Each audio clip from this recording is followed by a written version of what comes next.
right, y'all. Welcome back to another 2020 real estate or something like that. I forget what I call it every other week. But today I've got a good buddy of mine from Atlanta, David Sirzyk, and he is with, it's a set group, isn't it? How you say the set group with Compass? Yep, set real estate group. Yep, that's correct. So we've known each other a long time, fellow 30 under 30, and he has decided to take the 20-minute, 20-minute, 20 question challenge. So let's just jump in. I like this thing because I want agents that are really looking to up their game, hear from people that have actually done it. They're not just sitting on a stage and spouting off shit they've never done. So let's go to the first one. What's the biggest challenge when you were first starting out? What was that? I was 23 years old, and I think the biggest challenge for me was that I went from a salary job to being commissioned, and how was I going to pay the bills? How was I going to, make my mortgage payment? How was I going to eat, dinner?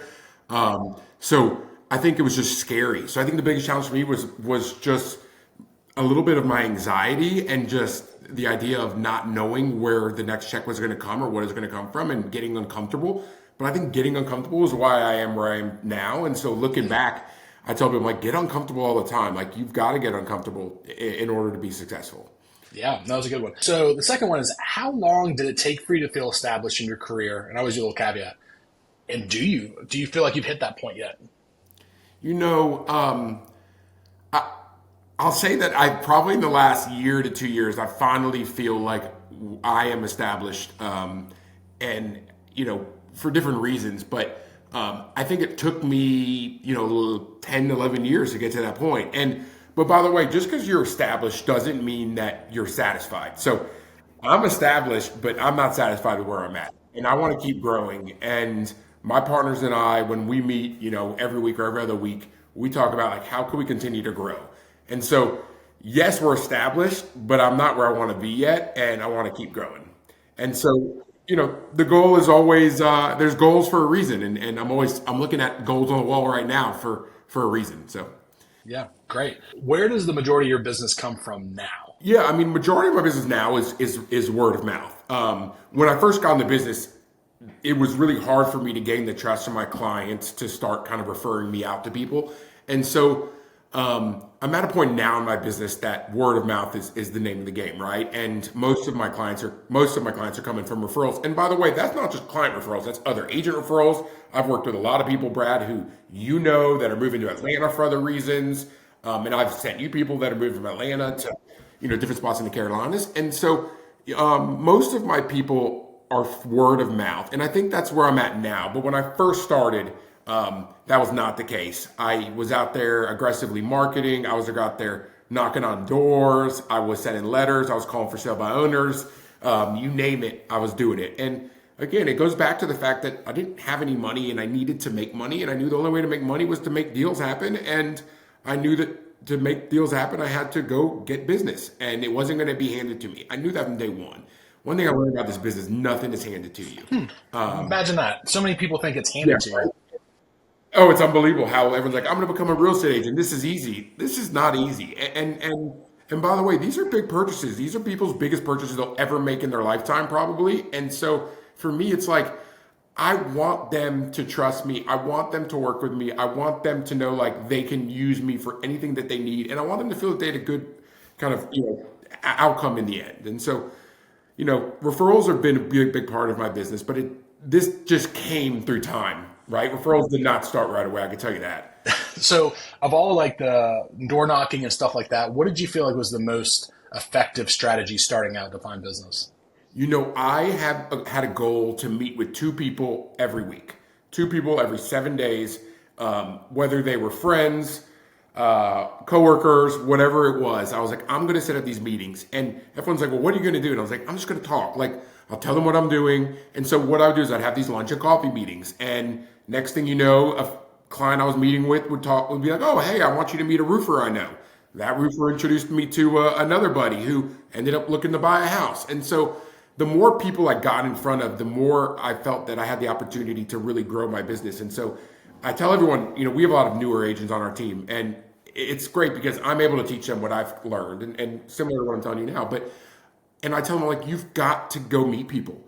you've got to get in front of people. You've got to meet them. You've got to make a connection. I think my partner says the average person knows 7 real estate agents now. It's like something crazy. Um, so think about that. I'm like, I've got to not only stand out now, but I've got to stand out. I got to be one of 7 that they pick. And so I am constantly networking, constantly meeting people, constantly trying to, and from there, you'd be shocked with how much business you can get. Yeah, it's the unfun stuff that really brings the business. Now that you've gotten established or you've got people calling you, what have you felt like is an innovative strategy that you, or maybe there's not, sorry, I also want to caveat, it may not be innovative. It may just be the old basic stuff, but what do you feel like your most innovative strategy recently or the recent past? That's a really interesting question. I I don't know if I have a good answer, but I have an answer. Yeah. So I would say what we do is we want to be a concierge agent, okay? And Okay. so what that means is we tell someone we're like we want to be your concierge with anything you have, anything you need in regards to buying or selling a home. So if you need a roofer, or you need a carpet person, or you need a junk person to help you clean up the house, or you need a painter, we will give you every name and we will make it as easy as process, make the process, excuse me, as easy as possible. And so what we are doing now is we're now really like sort of really getting into this concierge idea of we're really helping people make this process easier, right? So now we used to just give out names. Now we're setting up the meetings, or we're going to these meetings. And so these are the things that we're doing, I think, that are changing the game of real estate a little bit. And I think we're adding value as an agent, right? Like I do think agents in general have been around a long time. And I think it is our duty to our clients to do, the best job we can. But I also feel like we need to up our game a little bit. Yeah. And this is one way I see the future of kind of real estate headed, and it's something we're doing. And I can tell you that our feedback has been awesome. People making, Yeah. making people's lives easier by, meeting a painter to figure out about touch ups prior to photos, makes a big difference. And people really Yeah. appreciate that they don't have to, go meet someone or waste their time. I like that, dude. I like, especially since y'all like you're setting up the appointment. So it's not just here's a number, good luck, but like you're keeping yourself integrated into it, so you're still a part of it, but yet you've got the professionals in there. I think that's fantastic, And you're getting in actually. front of the client, right? Like getting in front of Yeah. the client's the way to go. You've got to get in front of people. And so,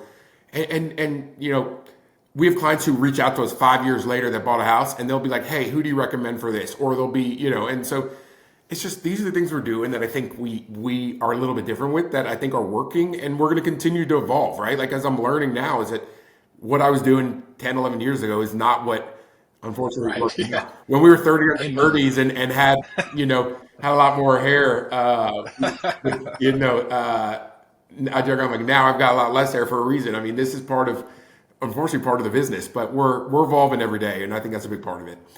Absolutely. So you say you got a lot of new agents. So what do you think is a common mistake that you see new agents make? Oh gosh, I mean, I think that there's 2 things. I think the most common mistake is people think they're going to get business. It's just going to come to them. That just doesn't happen. It really doesn't. I mean, look, are there deals that happen now in my career that it just fall in my lap and I'm like, oh, this is a great deal? Like, yeah, of course. But when I first got into business didn't just come to me, right? I had to go get it. And so I think a lot of people get in the industry, they become a new agent, and they just think that the business is going to fall in their lap. And unfortunately, as a new agent with no business, that's just not how it works out. You've got to go get the business. You got to become aggressive. You got to become uncomfortable. Again, we use the word uncomfortable all the time on our team because it's becoming uncomfortable. Setting up meetings, making calls, cold calling, whatever it be.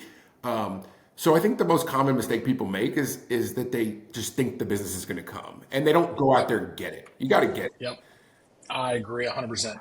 So what about you? What do you think the biggest mistake you've made in your real estate career has been? Oh goodness. Well, first off, I make mistakes. Like I am one to admit mistakes, and I tell my kids this. I'm like, you're going to make mistakes. Just admit when you're wrong, right? Or admit when Yep. you make a mistake. And so I make mistakes all the time, and learning from the mistakes is huge, right? So I think it's such a big part of my business is that I have learned from my mistakes along the way, and now it's made me a better person. So I don't look back and say that like any of my mistakes were bad because I am where I am now, aka Right. what I would consider maybe established at this point because of my mistakes. But with that being said, I think part of one of my biggest mistakes was that I didn't get help sooner from either an assistant or an operations manager or another agent when I was Right. developing my business and it was just myself.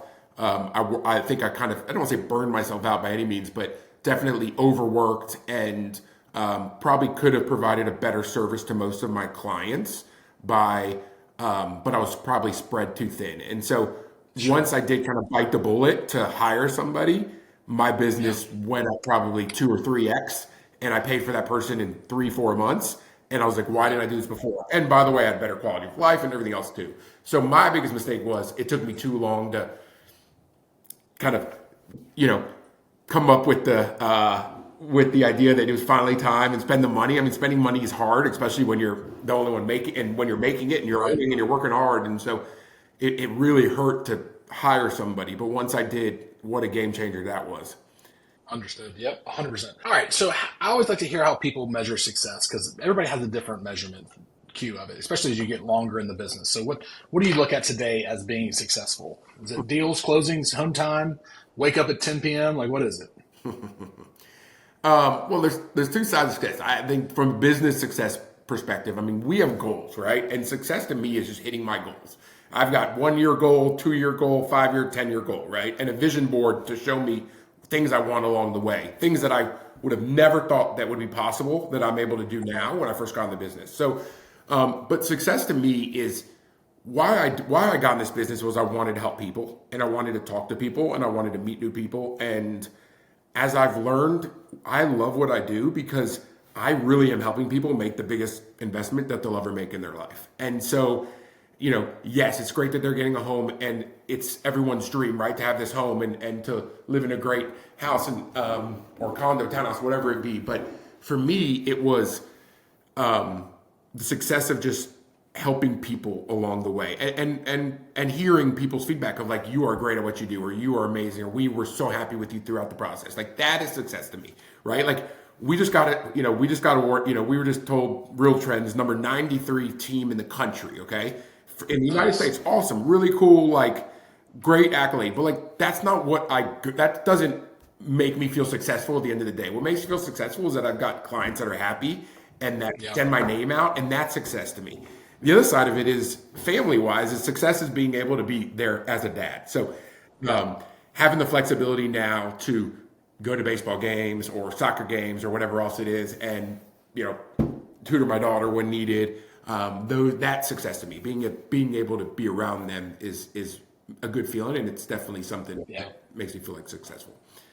Amen. So do you have one thing you can remember that you would say is your biggest success so far? Oh gosh,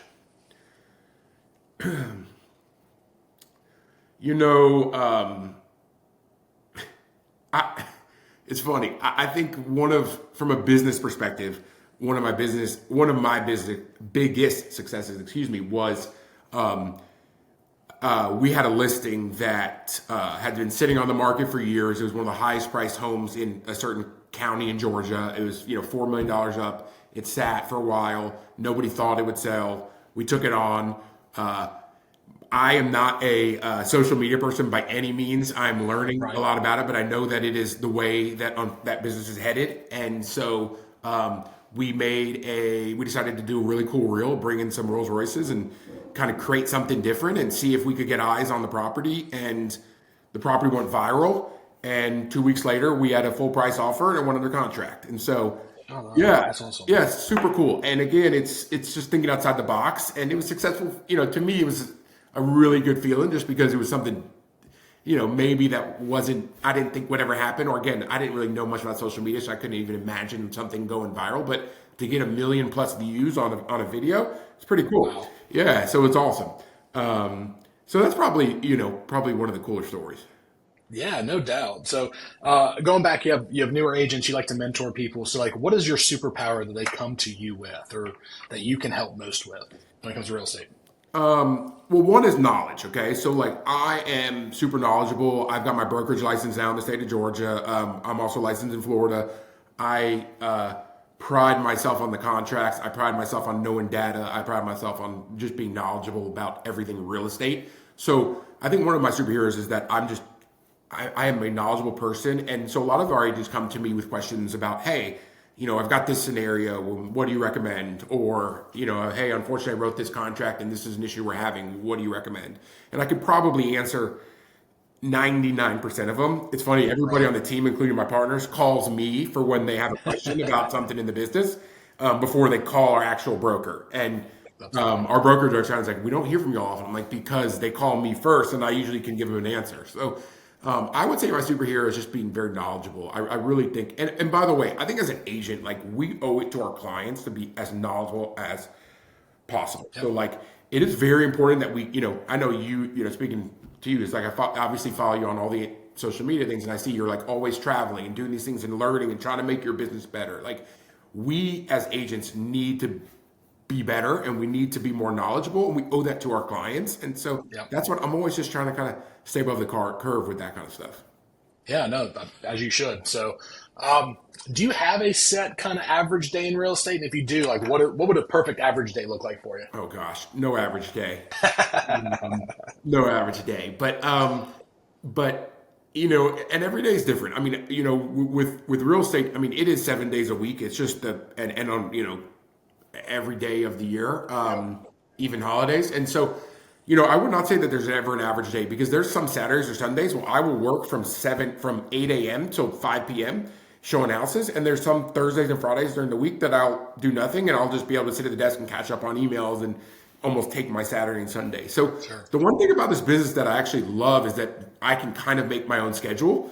It's gotten obviously a little bit more difficult, with the market and, the market conditions we're in. But I have that flexibility, which I really like. But I do time block at least 30 minutes a day to kind of go pass through my sphere of influence, but also my past clients, to make sure I just reach out to people who maybe I haven't talked to a year or 2 years.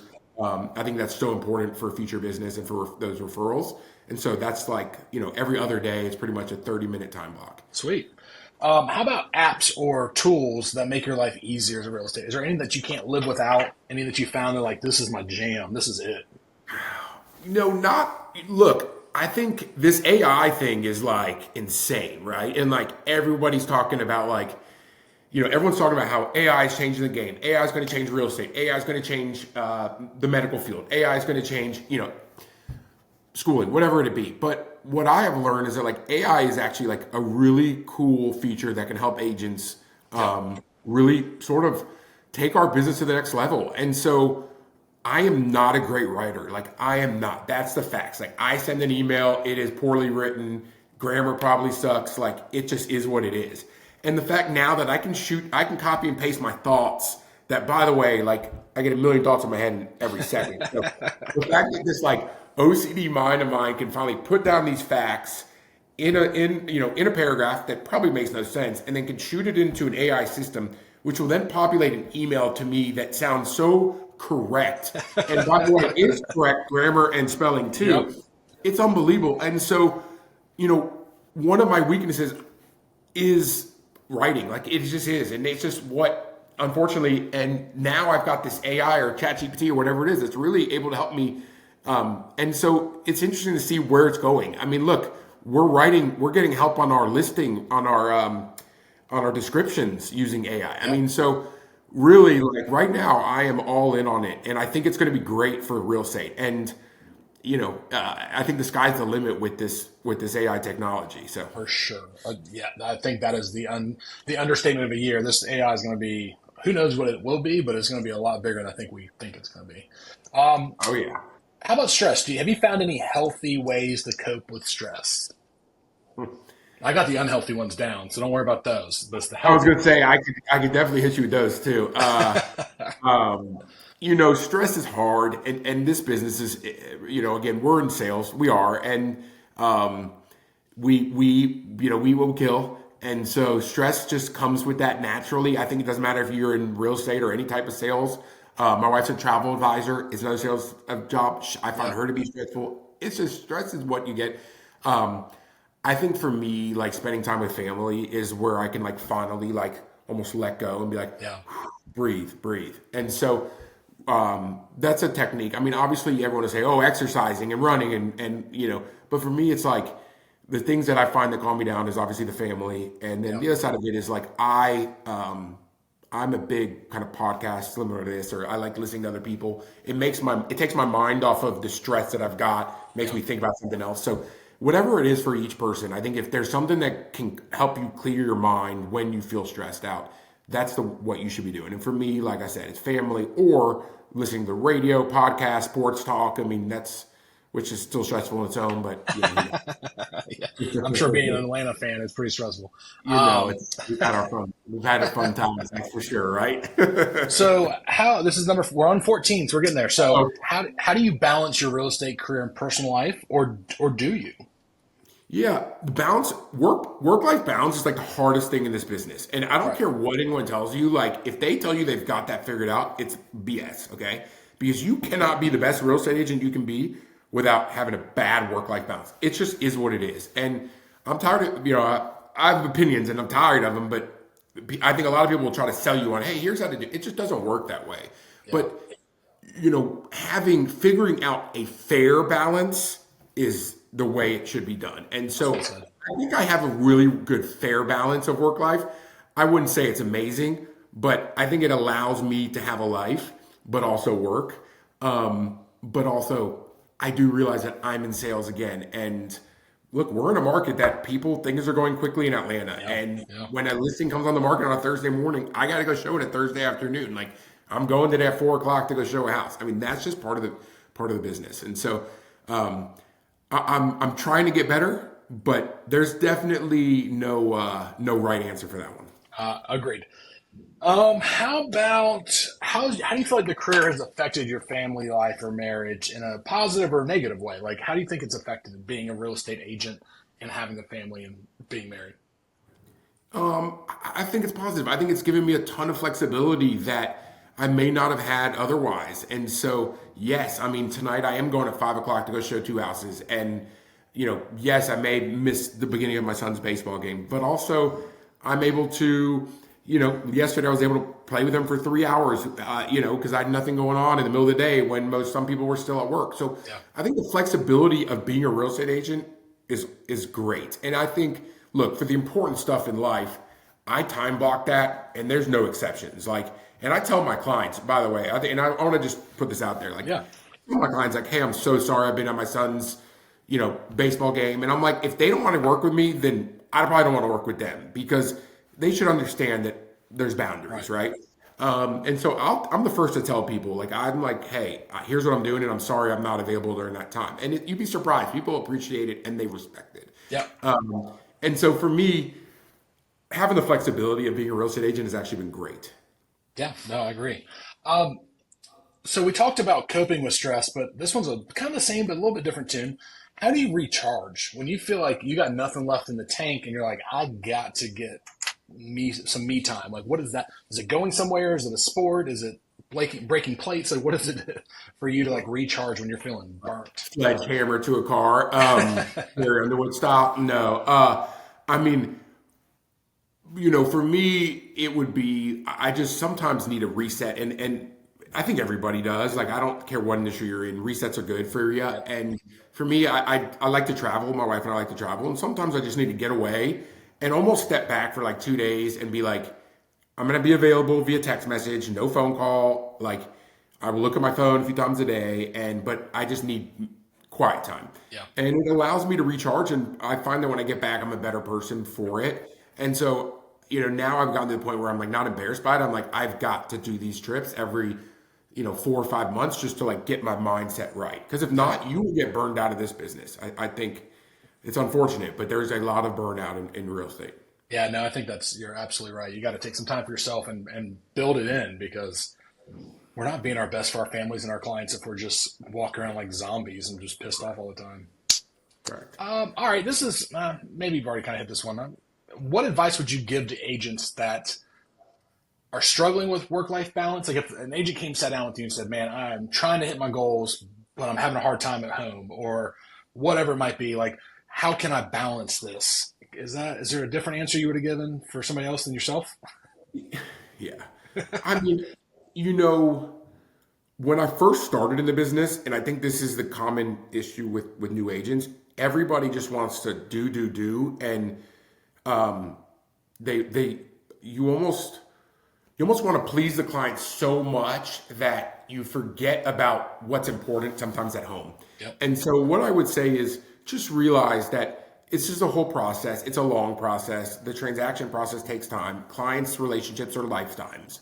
And so I would just tell those new agents, like, really focus on time blocking, right? So, like, if you are so aggressive to where you feel like you need to work crazy amount of hours per week, that's fine, but just time block, right? So, like, time block 5 to 6 o'clock p.m. every other day to go take your wife to dinner. So, Yep. like my wife and I, we go to dinner, we try to do a date night every Thursday night, okay? And we've got 3 young kids at home. That takes up a lot of time. We both work hard. We both have crazy work hours, decent work-life balances, as you can imagine. But we try to find time, and it's time blocked. And by the way, I won't make an exception to that for Yep. by any means. And so it's hard as a new agent to be like, oh, but there's a buyer that wants to go during that time, and people like will be like, I'll make an exception this one time, but don't make the exception. Like ask, and then the other side Yep. of it is ask for help. Like if you're out there on an island and you're by yourself, like I promise you, there are other people who want to help you. Correct. And they may be people in your office. You don't have to be on a team. They may be a friend that you met in real estate school, whatever it be. Just ask for help. Sometimes they need the same thing. And that was one thing I will tell you that helped my business a ton is when I met my partner, Ina and Mike, but mainly Ina, we were just able to help each other. And I was able to let her be a mom. She was able to let me be a dad. But also work at the same time. And so finding that partnership with her was great because it really did help me with my clients. Yeah, that's great advice. Um, you've been in it long enough. So what do you think the future of real estate is going to look like? I mean, I know you mentioned AI, but like, let's say 10 years ago, I mean, 10 years ago, gracious, 10 years from now, what do you think it'll be the same? I think that real estate agents will be involved in the transaction, and I think that real estate agents will be here for a long period of time. Just like if someone is sick and they go to the doctor, I don't think the doctor's going anywhere.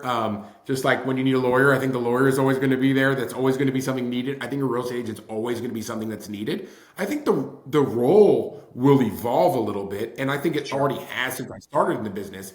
So I continue to see where this thing is going, but I think that I think that the demand for an agent will still be there, which is what excites me about this industry, and excites me for new people getting in is that I think Yeah. 10 years from now there's going to be a ton of potential still. But I do think AI will play a big part of it. I think it'll take away some of the agents' jobs, but also I think it'll add more Right. potentially. And so it's exciting, but technology is the game changer here, right? Like 5 years ago, I thought everything was going to be like 3D Matterport, like, and that was the kicking off. And then I was like, that's, people aren't going to need to go see property anymore. And then, yeah, like it's been great. And that technology is awesome, but people still want to go see houses and see them in person. And so I was wrong. And like, I admit when I was wrong. And so these are the kind of things I'm like, I'm excited because technology will change. And Right. that'll be where we will have to evolve, figuring out the different technologies. That's fair. Yeah, that's a fair statement. All right. So if you're trying to figure out what's going on in market trends or just stay knowledgeable about it, what's your go-to site, place, thing to figure out what's going on in your market, the trends? Yeah, I mean, I'm part of a lot of the association boards here. We in Atlanta, we've got different cities and different counties, and each one's got a board and so on. And so I tend to follow a lot of that stuff for my trends, especially Yeah. when it comes to localized trends. Our MLS here will post trends. I check that, try to check it daily, but it's hard to not always possible. But so when it comes to like localized trends, I try to keep it kind of at the local real estate market. We have the Atlanta Business Chronicle here, which is a local business magazine that I find to be. It talks a lot about real estate. I just think that's part of business is that real estate, all Right. types, is a big part of it. But so it's probably 70, 80% real estate, and love to learn and read articles there. But it's also 20% of like who's moving to Atlanta, what companies are coming. But again, like that's only making me a better agent by knowing the fact that Mercedes-Benz is, increasing workforce here in order to have this as the North America, headquarters. Like that's great for me to know that, right? Yep. For a lot of different reasons. And so those are the kind of articles that I love to read because it just helps me be a better agent. Yeah, no, I agree. Sometimes the local boards they have the avenues, and it's easier to go there than trying to decipher it from your local newspaper. All right, so last question: you have Okay. somebody that wants to get into real estate. They plop down and like, David, you're successful. If you could go back and do it again, what advice would you give to somebody just starting out in real estate? Yeah, I would say that just jump in the deep end and learn to swim. And I find a lot of people kind of do this passively, or they start slowly, but they also want to keep the other job working a salary. And I get it, right? Like you've got to pay for food, you got to Yeah. eat, you got to do all these things. But what I did that I really am so thankful for, and I know I'm over my time, but I think it's an important story, is Yeah, that go ahead. when I was working in a corporate real estate job in commercial real estate, and wanted to make a change, and I went to my parents and I said, hey, I just want to let you know, I'm going to be leaving this salary job and going commission. And they looked at me like I was an idiot. And why would you do that? Well, why would you give up the stability? And I was like, look, and I was like, I'm going to give it up now to have more flexibility or a better position later on in life. And this was 12 years ago, right? And so I jumped in, and by the way, everybody doubted me. And that was another thing so that fueled me. Like I wanted the doubt, right? I'm like, keep giving me fuel. Like who else doubts me here, right? I tell my kids that. I'm like, when in sports, I'm like, just the doubt's good. I'm like, you want that. Like it should fuel you to be better. And so for me, the doubt, and I never really have asked my parents, but I'm hoping they almost did it for the fact that like they wanted to fuel me. But for me, it was like that was the reason that I worked hard, and I wanted to prove everybody wrong. And so I think that for a new agent, it's like you got to do what I did, which is just jump in. And yes, you will feel uncomfortable, but also feeling uncomfortable will make you work harder. As my daughter walks in for our, Perfect. I mean, this is unbelievable, Awesome. right? Yeah, that's awesome. But this is the reason. This is one of the reasons why, when I first started, in the business, that I wanted to, you say hello to everybody. What's up? But this is one of the reasons why, when I got in the business, I wanted to jump full, because I knew that it would put me in a better position later in life. And I'm in the position I'm in now, that my Yeah. daughter's here at 240 because of what I Yeah. did when I first started in the business. So What's up? You're almost about to get your unbelievable. dad back. You're all good. No, that's what Yeah. this is about, right? Being able to do what you want to Yeah. do. I mean, So, this is my why, right? Like, yep. this is my why. I mean, we talk about how, why we do what we do, why we do these crazy work-life balances, and like this is the reason why. I mean, and Yep. and for me, so as a new agent, I would just give it your all, and I promise you, give it your all in the beginning. I love you too. All right, see you later. So as a new agent, I would say give it your all in the beginning, and I promise you, later in life, it'll be well worth it.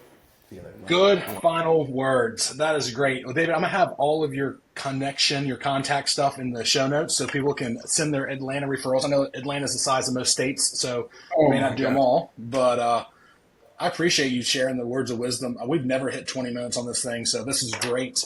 Oh, I'm sorry. I But would have kept it shorter. And my daughter, of course, took up 2.5 minutes, but she's made for the camera, so I'm not surprised she wants to be in TV someday. So, absolutely.